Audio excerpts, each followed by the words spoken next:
I'd always wanted to be a writer. And for me, my first real time I'd ever gotten paid to write was my college newspaper. I went home, I'm from South Dakota, and my first gig that they gave me was writing a weekly column called Farm Neighbors. And so my assignment was to go out and find a farm family to write about every single week.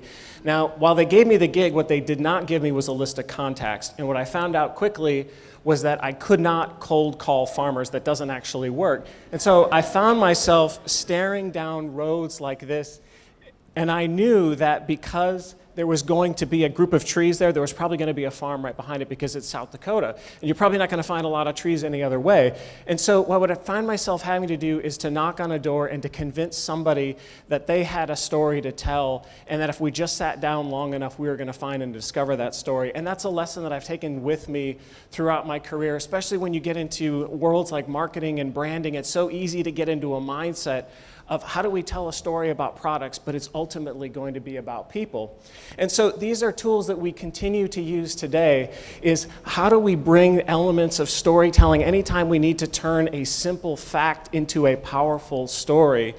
And especially in the world that we work in at New Kind, we ultimately know that the answer to that story isn't just going to come from us, it's going to come from the community of people who are very passionate about that brand. Because today, every single person has the power to tell your story in ways that they never had before. So we bring people along on that journey. We create that adventure for them.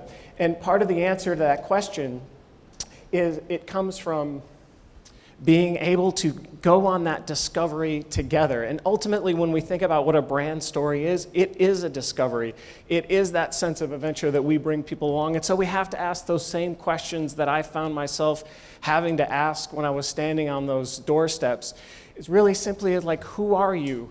What do you care about and what you want to be? Because those ultimately form the foundation of that larger brand story that you tell. And as I think today, more than ever, I think we all fundamentally know that brands today, they're not just simply logos, they're not just simply websites, they're ultimately a fundamental expression of your personality, who you are and what you care about. And those things are expressed all the way down to your mission and values. And so that's part of your goal, especially when you're telling your brand story. And I'm going to give you a couple examples. One of the companies that we work with is called Avid. Now, Avid, if you're familiar with the company, they make technology that allows people to make movies and music. So you might not recognize the company name, but if anytime you turn on the radio, chances are Pro Tools is the tool that was made to use to cut it and edit it. And so when we were getting to the point where we were working with them to help them craft their story, we had to find ways to unite elements of their story, whether you're in movies, whether you're in music, whether you're in broadcast. And so what is that simple story that can tell and unite all those stories together? And this is one of the answers that we came up with, was that we are all storytellers. And no matter what stage you are, whether you're a professional making world-class movies or making world-class music, you are a storyteller in that same way. Another example, this one's a little bit closer to home. So has everyone been to the Contemporary Art Museum in downtown Raleigh? Great. So we had the chance to work on the branding and identity and the story for CAM. And one of the things that I loved about CAM was that they were just moving into this building and they needed to create a story and really craft a message around one simple, really interesting fact is that they're a non-collecting museum. And so every time you go to CAM, there's always going to be something a little bit different. Now, for some museums, they may see this as a negative, but immediately we saw this as a positive because they make contemporary art. And so contemporary art by its nature is always new, it's always changing, and always fresh.